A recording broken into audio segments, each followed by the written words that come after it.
जय हिंद। अब कक्षा 12 फिजिक्स के बहुत ही दमदार, समझ लो कि रट्टा लगा लो। अब रट्टा, पहली बात, मेरे रहते हुए रट्टा मारने की जरूरत नहीं है। बस ये जान लो कि दिमाग में गई, अब इसको 2-3 बार रिपीट कर लेना। ये आई है, 100% कह रहा हूं, आई है अब की बार। 3 सालों से नहीं दिया गया है, अब की बार ये आ रही है ना। अब की बार ये आ रही है भैया, एम्पियर के नियम आ रही है, अब की बार आ रही है भैया।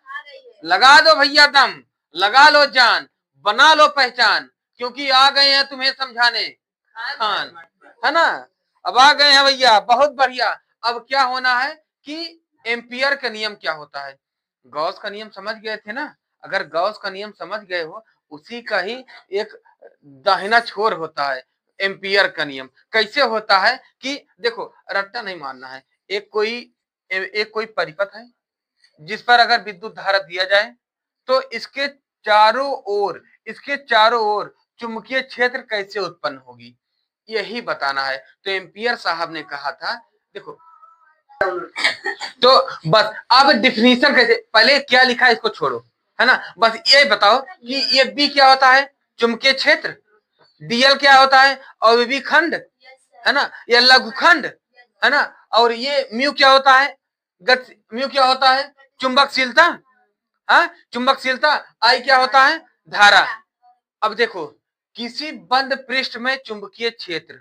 अब इसे कैसे करेंगे हम, कैसे करेंगे कि किसी बंद पृष्ठ पर, ये बंद पृष्ठ है ना, किसी बंद पृष्ठ पर चुंबकीय क्षेत्र तथा इसके अनुदिश लंबाई के गुणनफल का मान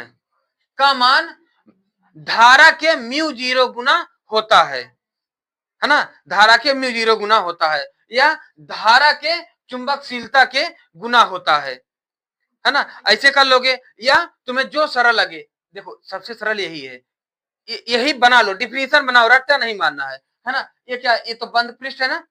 किसी बंद पृष्ठ में चुंबकीय क्षेत्र के अनुदिश लघुखंड की लंबाई, लघुखंड की लंबाई के गुणनफल के बराबर धारा का म्यू 0 गुना होता है, धारा का म्यू 0 गुना होता है ना। ये बन जाए, या तो इसके अलावा फिर ये कर दो, अर्थात या निर्वात अथवा वाय की चुंबकशीलता म्यू 0, चुंबकशीलता में किसी बंद पथ के अनुदिश चुंबकीय क्षेत्र वेक्टर के रेखीय समाकलन का मान उस पथ से घिरे पृष्ठ पर गुजरने वाली धारा के म्यू 0 गुना होता है ना। दोनों सही है, चाहे जैसे। मान लो ये तुम्हें नहीं याद आ रहा है, केवल यही याद किए हो, तो बस इसे ऐसे बना लेना, है ना। ये क्या है, लघुखंड की लंबाई, है ना। अवयवी लघुखंड की लंबाई, ये अवयवी लघुखंड की लंबाई कैसे, मतलब जिस अवयवी जिस दिशा में जा रही हो, मान लो जिस दिशा में धारा जा रही है, उस दिशा की ओर लंबाई होती है ना। कि भाई जिस दिशा में, ये थोड़ी है कि कुल जितना तार है, जहां करंट नहीं जा रही उसका भी ले लो, है ना। जहां करंट जा रही है उसी दिशा में केवल वही लंबाई, तो ये होगा डीएल, है ना। इतना समझ गए, है ना। अब उत्पत्ति क्या होगा, माना।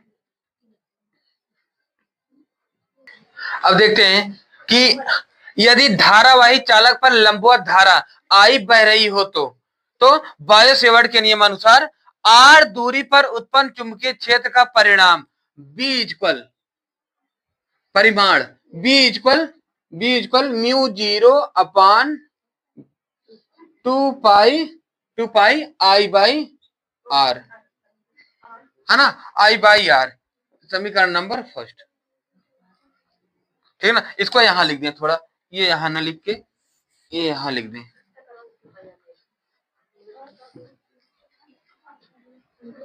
B equal mu 0 upon 4 pi, oh sorry, mu 0 upon 2 pi I by are,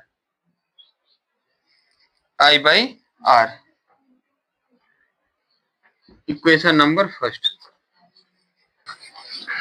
यदि आर व बी नियत है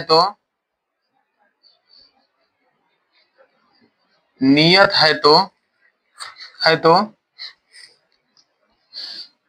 ये भैया देखा, ये दिखाता है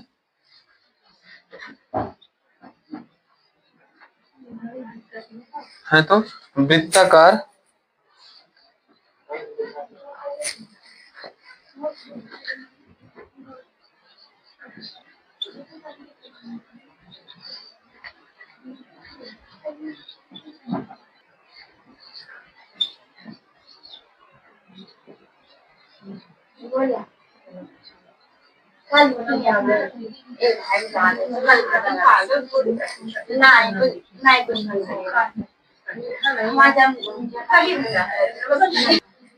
है ना।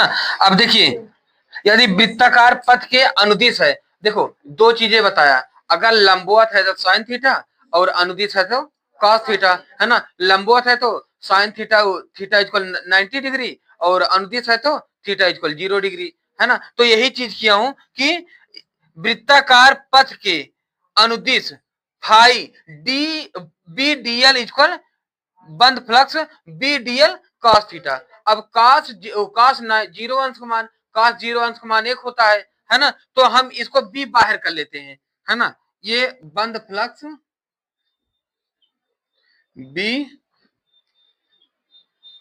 बी डीएल इक्वल बी को हम बाहर कर लेते हैं, है ना, डीएल, है ना। अब ये क्षेत्रफल फिर वही हो गई ना, बंद फ्लक्स क्षेत्रफल, है ना। इसका क्या वृत्त की परिधि आएगी, परिधि कितना होगा 2 पाई आर, है ना। मैंने पहले भी बता दिया, है ना। वृत्त की परिधि कितनी होती है 2 pi R, B into 2 pi R, है ना।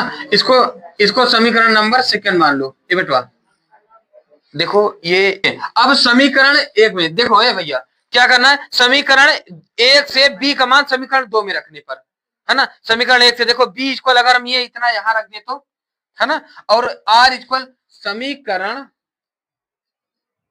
समीकरण यहाँ चूंकि कैपिटल आर है ना। यहाँ भी अगर हम कैपिटल आर कर लेते हो, चूंकि कैपिटल आर ही माने हैं, यहाँ देखो आर व बी नियत है तो, है ना, हम कुल आर माने हैं। यदि पहले इसको यहाँ कर लो तो, यहाँ कर लो तो, या बी इंटू 2 पाई आर, समीकरण नंबर सेकंड। समीकरण दो में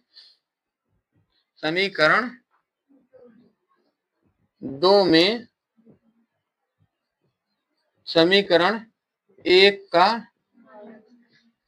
मान रखने पर, अब ये तो है ही हमारा क्या, बंद flux B dl is equal, ये बी का मान क्या है, mu 0/4 2 pi, mu 0/2 pi into I by capital R into 2 pi R, R से आर कर गई, 2 पाई से 2 पाई कर गई, है ना। बंद फ्लक्स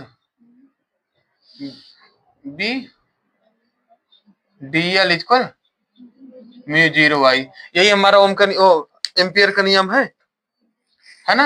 यही तो एम्पियर का नियम है ना, है ना। यही एम्पियर का नियम है, यही देखो हमें सिद्ध करना था, है ना। यही तो सिद्ध करना था, है ना।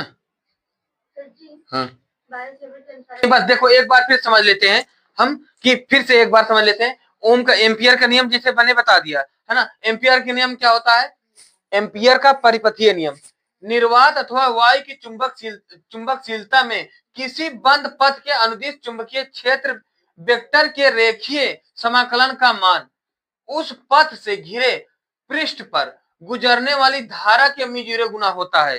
अर्थात देखो म्यू 0 गुना होता है, धारा के म्यू 0 गुना होता है ना।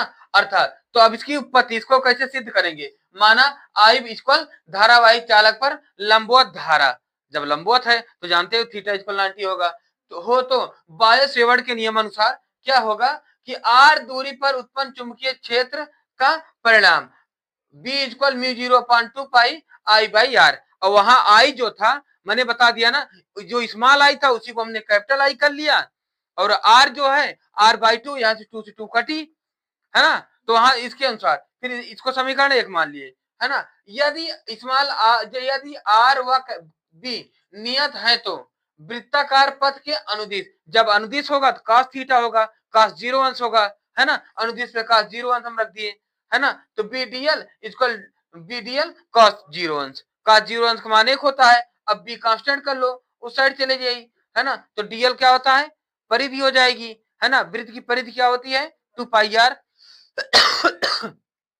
बस यही किया हूं, 2 पाई r लिख दिया। 2 पाई r को बस यहां पर ये r चूंकि हमने कैपिटल R लिखा है ना, यहां भी कैपिटल R है तो इसके अनुसार हम कैपिटल R रख दिए या small r equal capital R।